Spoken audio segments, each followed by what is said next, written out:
What is going on, guys? We are back with another video. I am so sorry, by the way, of how inconsistent I've been filming YouTube videos. So I'll give you a little background on what's going on. So I have two car dealerships, one in Arizona, Mesa, Arizona, one in Beebe, Arkansas. Very, very random. I know, I get it. But the premise of this video that I'm going to be filming right now is to just show you guys how I determine whether it's a good car for me to buy, and hopefully, this will show you guys, what I look for whenever I buy a car. Whether you want to buy it and keep it, whether you want to flip it, whatever you want to do. I'm obviously buying to resell for a profit, but I have two used car dealerships, one in Arizona, one in Arkansas, and they always need inventory. As cars sell, I need to replace them. So I'm just going to show you guys this auction that I always use, my absolute favorite auction. And I'm going to show you guys right now. It's called ACV Auctions. I'm going to minimize my person, or how big I am, and show you guys my screen, and then go from there. So I'm just going to break down cars. I'm not going to actually bid on them this time. There will probably be some live cars going on ACV. There's 20-minute intervals, and I'm going to show you guys why I wouldn't buy them, and how much I think they'll go for, things like that. And maybe it'll help you guys. I've got a lot of good feedback on videos like this where it's really hands-on, and I've been doing it since I was 15, so I know a lot of make and models, like what common things to look out for with certain makes and models, I guess you'd say. So let me jump right into it, and I'll show you guys my screen. Let me zoom out right here. Boom, boom, bang, bang, bang, bang, tink, tink. All right, guys, so we are on ACV Auctions. I'm going to go to buying. This is the live auction side of things. Within this radius, there are 4 cars right now. That's a 300-mile radius. Let's up it to 800-mile radius just so I can get more options to show you guys. Okay, right off the bat. So this has 12 seconds left. Let me just tell you, seeing snow on this, I have a good idea that this probably has frame or surface rust, just because when they're in areas with snow on the roads, these 04 Colorados, or any vehicle in particular, they salt those roads down, and that can rust out the frames. So that's why this car is probably so cheap. Let's see if I was right. I may not be, depending on how long this vehicle was in this certain area. What state is this in? Illinois. So let's just see if it has any rust. They have undercarriage photos, but that'd be my first concern. Boom. Okay, I was right. See all the rust on this? This is because it's been in a state. Oh my gosh, exactly what I thought. That's funny. I didn't think it'd be that bad. That is bad. So right off the bat, before I even dove into this, for example, when you see cars with snow on them, when you see cars in states that tend to snow a lot, like if, Colorado cars, they tend to have a lot of rust, and they tend to go for, in people's eyes, good deals. But if you don't look underneath the car, just like this one, like the body looks great, right, on the outside, besides this bottom part, it looks great. But right off the bat, first thing I would have done is check underneath it. And, it's easy to overlook that because you have to get really low to see that. That will push every single truck person or anybody away when there's entire holes in the frame. It makes it unsafe, and it makes it hard to sell. Whether you want to keep it for 5 years or not, you still don't want to buy something even if you plan on intending to keep it, because if you ever get into a bind, you always want to buy something that you can get out of just as quick as you got into it. So that is a no-go. But when you see snow on cars, or cars in states where it snows a lot, salt on the roads to keep the roads from icing over, it's good for that aspect, but it's terrible for car frames and bodies. So boom, hopefully that tips helps you guys. That was super quick, super handy probably. But that's one main thing that you guys need to watch out for, whether you're buying a car for yourself, is look underneath the car. I mean, that was bad. So that car's really, in my eyes, worth scrapping. That's about it. I mean, the frame wasn't repairable at all, or worth the time to do it, even if it was. So in my opinion, unless you're just getting started out and you are in high school and you've got nothing but time.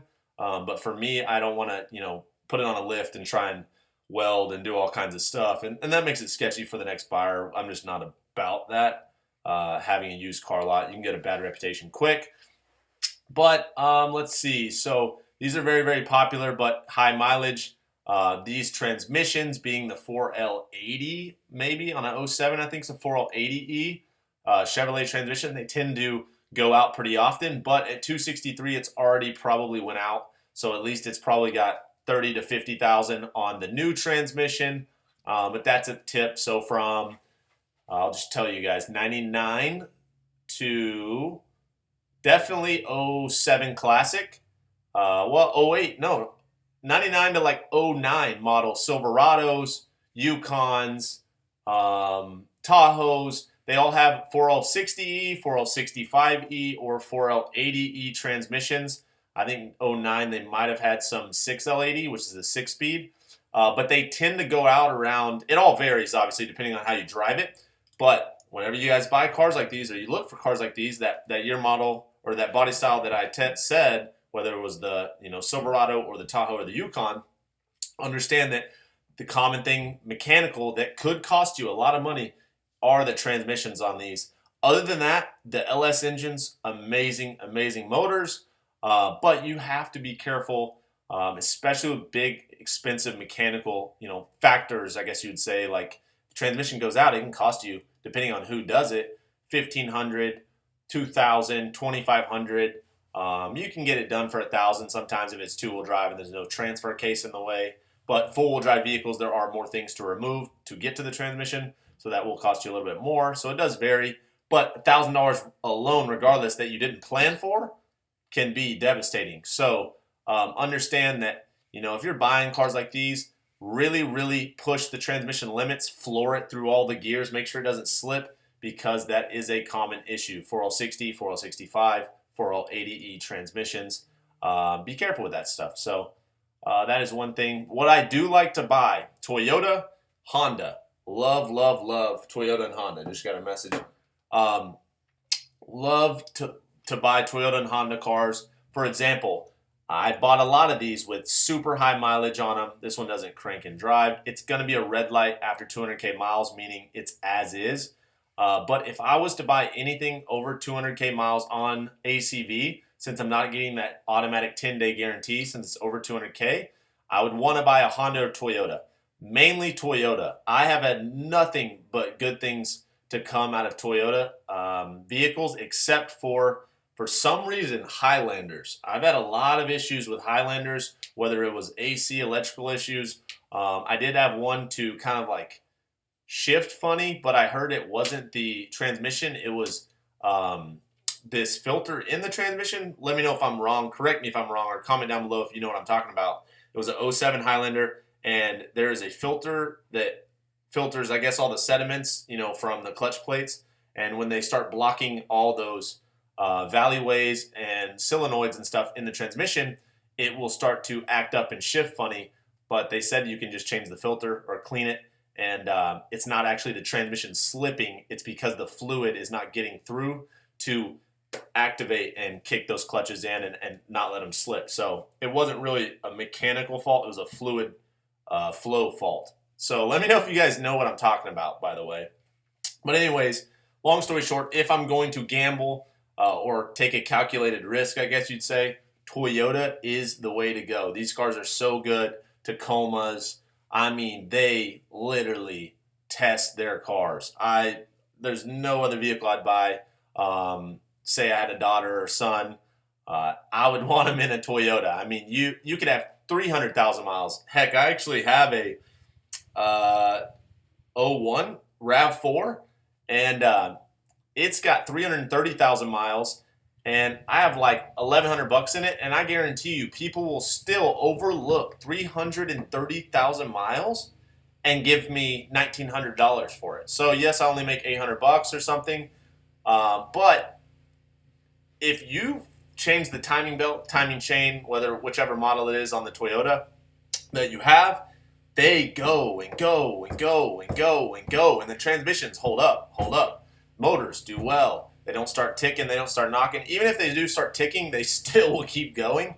They're really, really weird cars as far as like Toyota Tacomas, 4Runners, Camrys. I mean, they're insane. So hopefully that helps if you guys are shopping for a used car and you're worried about mileage. Understand that a Ford Taurus, a Ford Focus, a Ford Fusion with 150K is totally, totally different on average than a Toyota with 150K miles. So understand that, kind of take that into consideration. I'm not saying, you're safe, but still do your evaluation, which I have other videos on and stuff like that. But I'm going to keep looking at cars. These Chevy Sonics, very, very, very popular. They do tend to have a lot of turbo issues. I have one coming in right now from Memphis. It's not here yet. It's not the hatchback. It's the Sonic car, which I think is way more appealing than an orangish red like this one hatchback. I think this kind of attracts a smaller audience. One thing that these do well with, if you have a car lot or if you want to resell a car, maybe you can sell 5 in a year. Thing to take note of. Regardless of how much sometimes, and there are always customers like this, regardless of how many times I can drill in someone's head, hey, Toyotas are the number one car. Toyotas are this. I know it's 03, it's a 2003, ma'am, but just listen to me.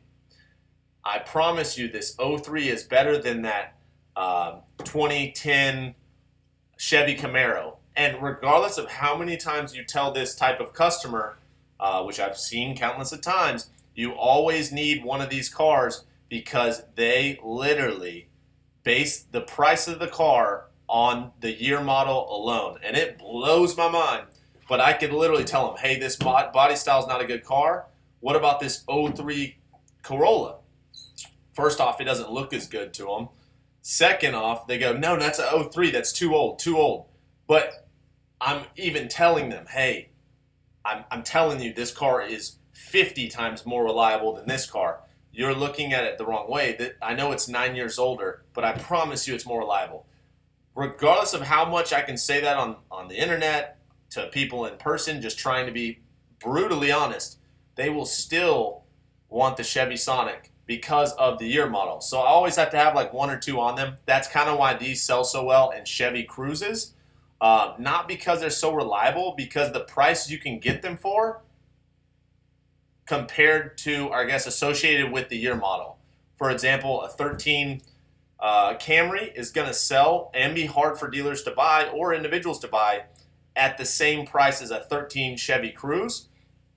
Actually, it's dang near impossible if they're equivalent in mechanicals. So the buyer comes in, they go, hey, I want this car.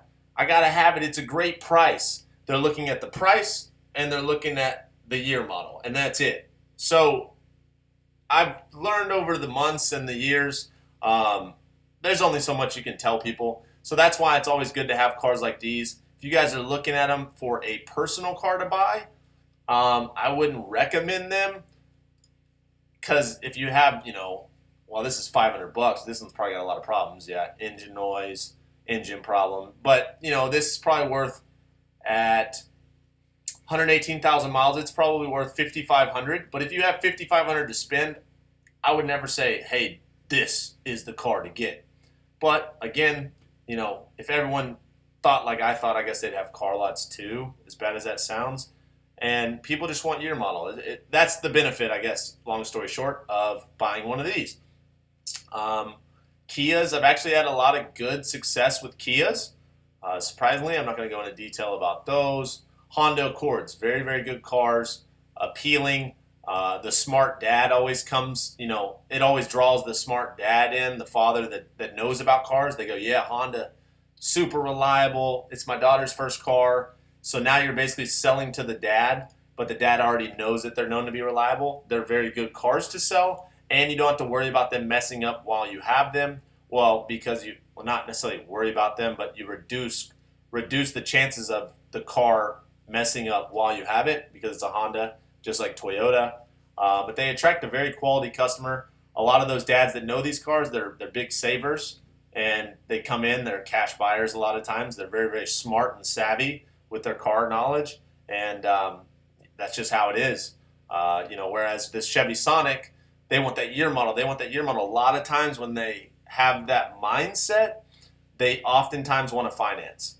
That sounds super stereotypical, I guess you'd say, but it's just what I've noticed over the years.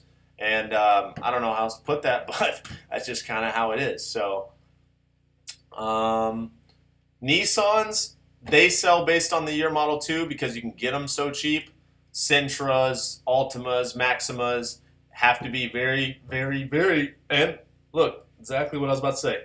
You have to be very, very careful with these because transmission issues. CVT transmission, very, very expensive to change. I talk about it in like every video. Please, if you're trying to resell a car, make sure you have driven that Nissan Altima or Maxima, depending on the year model. Some don't have CVT, some do. And now Toyota's even doing it, which is scaring me. But they're probably more rigorous with their transmissions based on their past with engines and everything. Be careful. Understand what you're buying and understand what you could be getting into, because if this car sells for $500 and the CVT goes out, it can be like $3,500 to fix, which is 3 times, no, it's like 5 times the price of what you paid for the entire car. And it's something that you won't factor in if you don't know what to look for. So CVT transmissions, please, please be careful. Anybody, consumers, whoever, myself, I don't really buy them much. But this is what I do every single day. So if you guys have any questions, comment down below. I know I've been inconsistent with videos. I've been so busy getting caught up. I finally have I don't have many cars at this lot. We have like 30 in Arizona at that location, and I'm trying to get inventory, but prices are super high because everyone wants trucks here. I've only got like 12 vehicles here right now. But if you guys have anything you'd like to see me film or answer through a video kind of like this, just because it's, I guess, congruent with what I'm doing, because I'm already looking for inventory anyway, so I might as well film. I'll answer as many questions as I can, and we'll go from there. So comment down below if you have any questions, and I will help you guys. Let's see. Very, very, very, very good cars, and that is low mileage. My goodness, green light. Where is this? Oh, that's too far from me. So there's our Mesa. This is our BB Arkansas lot. So it's $850 from me, and this is $1,400 from the Mesa lot. So that's not close to either one of us. That would eat up our profit. Trucks do very, very well. Be cautious. This thing's got to have problems penetrating rust and misfire. A misfire on a diesel can be much more sketchy than a misfire on a gas engine. Diesels can cost a ton to fix. That is bad rust. Holy moly, it's gone. Look at this. But bottom line with diesels, be very careful. Make sure you know what you're doing. Diesels have a lot of parts that are not cheap to fix, especially when you start going internal. Injectors, that's, I don't know, I could say that's internal, but all that stuff, it's not cheap. Diesel mechanics, oftentimes they charge more as well. So you have to understand what you're doing before you throw your money in this. Unless you have a ton of money, well, $1,100. Unless you have a ton of money on the side and you have a lot of cushion, or there's a lot of margin in the vehicle you're buying, understand that diesels are riskier if you don't know the history. They're riskier in general, actually. But yeah, I just wanted to come on here and show you guys this video. I'm going to pull my screen back up. I need to be doing more of these videos every day. So it's been so hectic. I'm a one-man show at this car lot in Arizona. But I know I can do better. I just am trying to get caught up. I'm trying to, help detail the cars, help get the inventory, go to the auctions, do all the accounting, be the salesman, deposit the cash when I get it, set up online payments, collect payments from buyer payer customers. I'm literally a one-man show right now at this lot. It's a lot harder for me to film. It's definitely possible, but my mind's not going there as much as it used to, because I have so many other things I need to do first that I just push it off, which is my issue. But if you guys want to see videos like this of me answering questions, feel free to comment down below. What do you want to see? If you guys want to, learn more about me, I have other videos you can see where I bought and sold cars. I filmed the process, all kinds of things. You can click that. You can subscribe to me, click the like button, do all that stuff. But feel free to watch my other videos and let me know what you guys think. I just wanted to film this for you guys. I'm a car dealer. I'm 24 years old, And I love doing this. I love answering questions. I do get sidetracked though because I'm extremely busy trying to manage 2 little lots. So thank you guys so much for watching. And this lighting's not that good, but I will see you guys in the next video. Thank you.